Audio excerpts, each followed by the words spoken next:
Hi, it's Dwyer, gamblersadvisory.com, dwyervip.com. Remember, the opinion you should follow should be your own. Just consider this video to be a second opinion from a complete stranger online. First, about 45 seconds on the market. What I want people to do is to Google today, May the 10th, 2016, what multi-billionaire Carl Icahn is doing. Right? Go by what people do, not by what people say. Carl Icahn is shorting the entire market right now. Right? Shorting the entire market. Food for thought. Let's segue into boxing. You know, I'm a boxing fan. Perhaps you are as well. Right? And from time to time, you're going to see a great fighter. Someone like a Floyd Mayweather years ago, who can't get a big fight, right? For whatever reason, opponents didn't want to fight him. According to his manager at the time, Floyd couldn't draw flies to a dumpster, right? It wasn't until Oscar De La Hoya, who was the champion outside of Floyd's weight class, decided to fight the smaller fighter, and Floyd accepted the challenge, that Floyd changed into box office gold. Right? I know fans like us will look at the promoters and will think that there's corruption going on. Right? That the reason why people don't want to fight the superstar fighter is because they're afraid. They think they're going to lose. Right? Fighter's protected. He's not fighting the best out there, etc., etc. Right? Many of us think that there's some group in a back room someplace preventing us from seeing the best fights out there. What I want people to realize is that boxing is part of the entertainment business. Emphasis on the word business. These guys have a real short window of opportunity, a very short window of opportunity in which to make profits, right? Generate income not only for their families, but for the families of the people around them, right? The entire ecosystem. Their sparring partners' families, their managers' families, right? Their cutman's families, their promoters' families, right? Understand, too, that boxing is like venture capital. You invest in 10 things, 9 of them blow up. They go nowhere, right? They go out of business. The 10th one, you're relying on that to make the entire enterprise profitable. That's the way it is in boxing. Many of these managers have invested in more fighters than you and I can even envision. A fighter's career can literally change on one punch, for the good or for the bad, right? When a manager has a superstar fighter, often that's just the end result of several years of losses with that same fighter, right? Giving that fighter purses that you're not getting back, right? Traveling with that fighter to obscure locations throughout the country, paying for travel expenses, etc. So you're there with some, guy who's 20 years old, 21 years old, maybe it's his first time in Oklahoma or wherever you're fighting, right? You're paying all the expenses and stuff like that, and you're out of pocket. But you're hanging in there because you have a multi-year deal with the fighter, and you're hoping toward the end of the deal that you're going to start making money. Right? Now, that's the reality of the sport. So if you're a financial advisor to one of these fighters, right, understand you're trying to, given the small window of opportunity, You're trying to maximize the fighter's earnings in that small window, right? You can't pass up the biggest paydays, right? Because those paydays might not be there tomorrow. You have to guide your fighter toward big paying fights, whether or not they involve titles. Understand, to fans like us, titles matter a great deal. If you view boxing as a business, a title is merely a marketing device, right? Sometimes your fighter's popularity is going to trump the need for a title. Sometimes it's advisable for you to tell an unbeaten Kid Chocolate to give up the title rather than participate in a unification match, right? Now, simply put, why is Saul Alvarez not rushing to fight Gennady Golovkin? Folks, it's the money. Understand, in boxing, apart from the heavyweight champ, only 3 or 4 guys are viable as pay-per-view headliners, right? Whatever the talents of the fighters, this is outside the talent level of the fighters. Whatever their talents, whether or not the fighter's on the pound-for-pound list, at any given moment in time, only 3 or 4 guys can generate the kind of box office to justify the financial outlay for a pay-per-view match. Now, Canelo is clearly one of those guys. My point to you is that right now Golovkin isn't. In other words, when Canelo fought another one of these guys, Miguel Cotto, and we're talking about relatively recent fights, they generated 900,000 pay-per-view buys. Google this. The pay-per-view revenue for that matchup added up to $58 million. Let me repeat that. $58 million. Now, boxing has a lot of mirages, right? When you watched Gennady Golovkin fight another middleweight champion, David Lemieux, excellent matchup. One of the best matchups we've had over the last 2 years. In a fight at Madison Square Garden, right? You knew it was going to be an action-packed fight. Neither Golovkin nor Lemieux is bashful about throwing haymakers, right? You knew both guys were going to be in there ready to end it early. You knew that fight was going to be exciting, and it was exciting. Madison Square Garden was sold out. The telecast had an electricity to it, didn't it? You looked at the number of title defenses Golovkin had going into the matches, and you understood, my goodness, this guy's on the verge of being one of the dominant middleweight champions in the division's history. Right? Well, let me say this. For all the excitement, for the spectacular job, and I do mean spectacular job, the commentators on HBO did in generating excitement for that event, you, the boxing public, only bought 150,000 pay-per-view buys of the event. 150,000. Folks, that's little more than a rounding error for a Canelo event. Understand, to the boxing hardcore, we're thinking in terms of talent.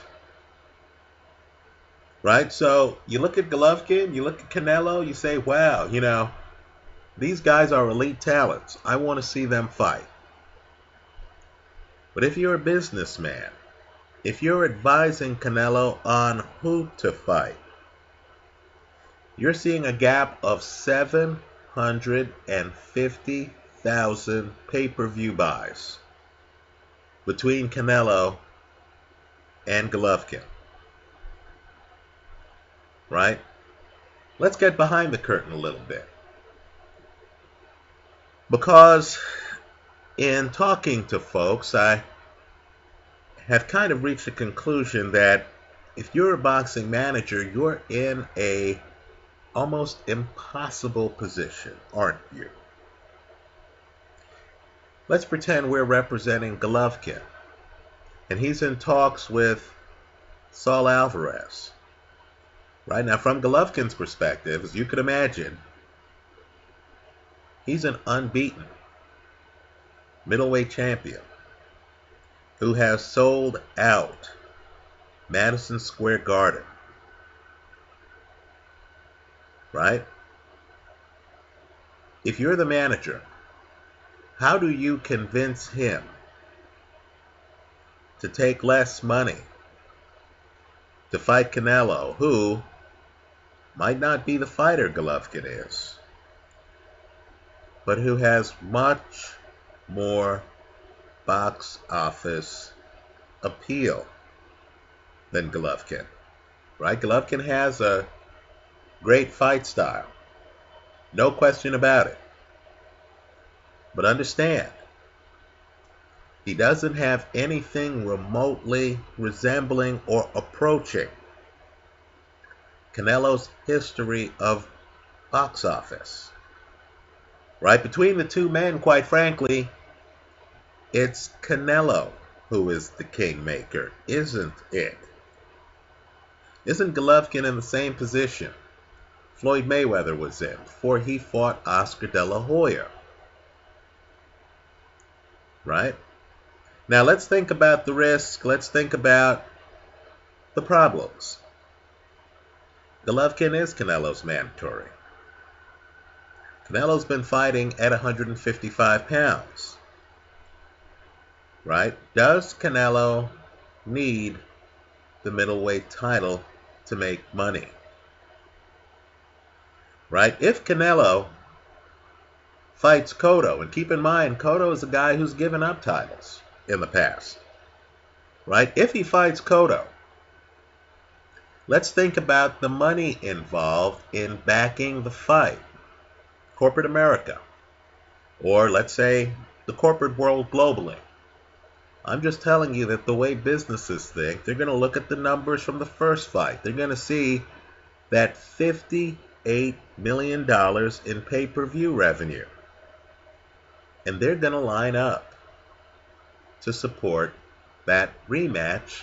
I understand Canelo's people have said that rematch ain't happening. But just understand, if it were discussed, I'm guessing Canelo would get the same kind of corporate sponsorship, if not more, than what he would get for fighting Golovkin, who doesn't have the box office history of Miguel Cotto, who, by the way, has also sold out Madison Square Garden.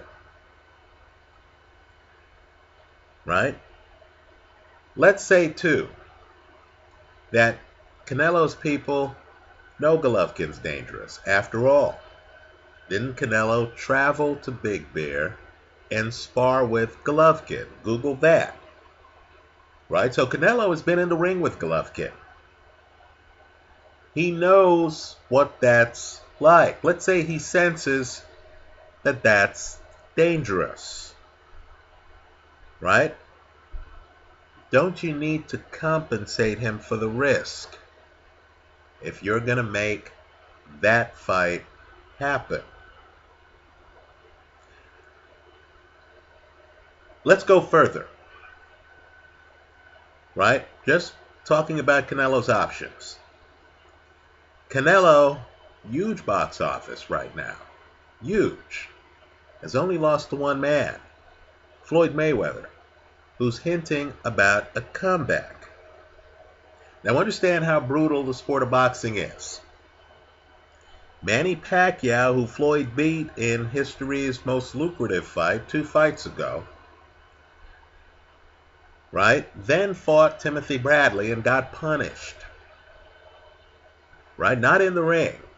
Looked great in the ring. But understand, to investors he got punished because that fight generated less than 500,000 pay-per-view buys. It was a disappointment in the pay-per-view numbers. Bob Arum, the promoter before the fight, said in an interview that he hoped for 700,000 pay-per-view buys. It came in less than 500,000. Understand, promotion involves a lot of financial outlay. You're out there advertising the fight. You'll notice ads for the fight, right, here and there, right? They'll drape a banner by a casino to publicize the fight. When you see fighters out on the road giving interviews, holding press events, someone is paying for their travel costs. Someone is paying for the event, right? Just understand that the Pacquiao-Timothy Bradley fight wasn't a financial bonanza. Nor was Floyd's fight after Manny Pacquiao against Andre Berto. Now, Berto just destroyed Victor Ortiz, right? Go through Berto's history. You're going to see Berto himself has been champion. But the public didn't love the idea of Floyd fighting Berto, even though it was Floyd's farewell fight. And in boxing, when we say farewell fight, you almost have to say farewell fight this year, right? Because guys tend to come back. Even though it was Floyd's farewell fight, right? The public wasn't enthusiastic. Look at the dampened pay-per-view numbers there. So if Floyd were to come back, right, let's just say at this point, I know for many people, they say, oh, we want Floyd Pacquiao too. Right? But just understand, an argument can be made that Floyd Canelo 2 would be a bigger fight. Why? Because since Floyd left the sport, Canelo won the middleweight title. Since Floyd left the sport, Canelo beat Miguel Cotto. Canelo beat Amir Khan, who Floyd did not fight. Right? So, if you're Saul Alvarez, and all of this matters in negotiations, if you're Saul Alvarez and your phone is ringing, and you're thinking to yourself, is Golovkin calling me again? Is Abel Sanchez on the phone again, trying to get me to sign to fight his fighter? Is this my sanctioning body again, reminding me that Golovkin is the mandatory contender for my belt? That my next fight has to be a unification fight or I'm going to get stripped of the title? Is that going to motivate you to sign the dotted line against a guy who had weak pay-per-view numbers? How weak? Less than half of the disappointing Pacquiao-Bradley numbers, right? Keep in mind, Golovkin-Lemieux, 150 pay-per-view buys. That's a disaster, folks. That's a disaster. So if you're Saul Alvarez, whatever boxing fans think, right? You're walking down the street, people are saying, when are you going to fight Golovkin? Whatever fans think. Understand, boxing isn't as big as you think. Right? The fans yelling out Golovkin's name when Canelo enters the room, they're the boxing hardcore. There aren't that many of us, folks. Right? Just look at the recent lack of a crowd at the DC fight event recently. Right? So whatever the fans around you are yelling, whatever fans are yelling at the weigh-in, and again, that's the boxing hardcore. Right? Understand, Canelo knows he's going to make at least as much money fighting Cotto again, fighting Floyd again, as he would fighting Golovkin the first time. Let's not kid ourselves too. There are other people out there with versions of the middleweight title. This is not the old days where, the powers that be say, hey, we're going to strip you of your title. And you're thinking, man, I fought so hard for this belt. No one is going to strip me. No, this is post-Riddick Bowe throwing a belt in the garbage. Right? Canelo could say, hey, Billy Joe Saunders, I'd like a fight. Where else is Billy Joe going to get that kind of money? Think about it. Canelo could say, Danny Jacobs, you and me, Barclays. Where else is Danny Jacobs going to get that kind of money? Right? Keep in mind, if the options are fighting Golovkin, 150,000 pay-per-view buys historically, versus fighting Canelo, right? Against Floyd, I believe they topped 2 million pay-per-view buys. Against Cotto, they topped 900,000 pay-per-view buys. Which window are you going to open? Right? So the Canelo people do have some hard decisions to make. Don't be surprised if they don't choose Golovkin. I know to the boxing hardcore, we're going to say, come on, Canelo, you're not fighting the best out there. Right? Try telling that to a fighter who has just received a bigger paycheck for fighting someone else.